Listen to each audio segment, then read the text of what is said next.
Out of 100% of businesses in Phuket, there's 15% remaining. So if you can sort of imagine walking down a street, a normal street in Thailand, busy street, it's not busy anymore. There's no tourists. 15% of businesses have stayed open, and they're not the foreign businesses, they're like the businesses that support the economy, which is the Thai people. And so it's really weird, and it's very quiet here, but that's what Thailand's going on.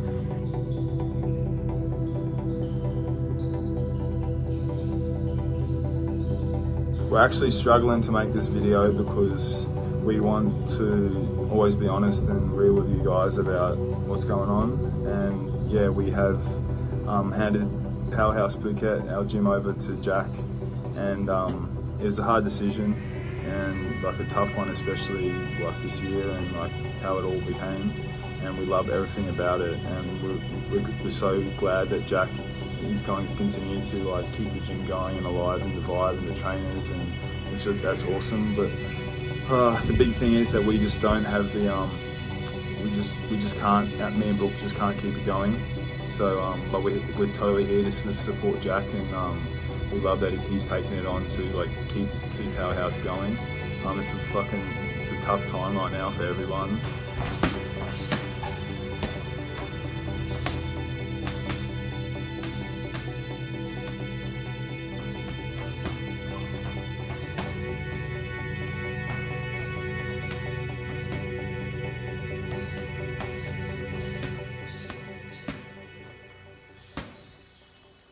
So like a year ago it was normal. Fighters came here to train, to fight, to do time and experience in Thailand. COVID hit, and all the countries put out warnings, come home, and a lot of fighters were still here or just got here and was like, no, I just got here for my holiday, and a few stuck it out, a lot went home, and we stuck it out. We have a gym here in Phuket. And over the year people have been waiting like for things to get back to normal.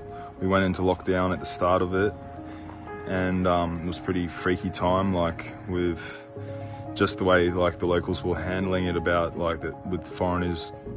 They thought the foreigners were the transmission of like COVID and stuff like that, and everyone was like panic buying just like around the world. But it's a bit more scary being a foreigner in a foreign country while this is all happening, and you're not safe here with visas, and like you can't do a visa run to stay in Thailand, because if you leave the country you can't get back in. And we had a business and a dog, and everyone's in similar circumstances, so it's pretty weird time. So it's been a year now, and we had a gym and business here, and we've decided to like hand it on to our other partner and for us to go back home, mainly because of the reason that we can't leave and a bit of stress going on with the country and our situation.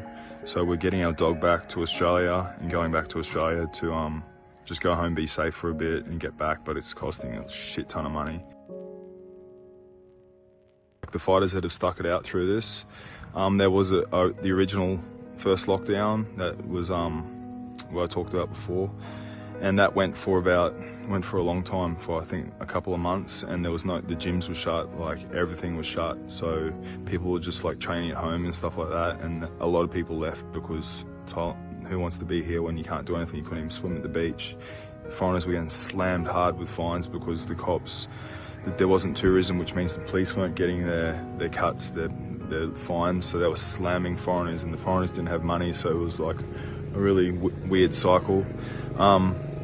It came back, the fights came back recently into Bangkok, the stadiums opened and stuff, because Thailand was a green zone, because there isn't much testing here, I believe, in Thailand, because the tests cost too much. That's why the numbers are low. This is just my opinion. But there was another lockdown just recently, like even now, the fights have stopped again, so it's really hard for the fighters to stay motivated. They were back on for a period and things were getting better, but there's been no local fights at all, which is like, I really enjoyed the local fights and like the atmosphere and there's only high level fights. The trainers have all lost their jobs. There's only very, very few gyms open, and all the best Thais are fighting for money, and there's hardly any foreigners left. So even low-level foreigners fighters want to fight, and they fight on these shows, and it's a big mismatch of like very good Thais and amateur foreigners. But At least there were fights going on, but now it's all stopped again and back in lockdown in Bangkok.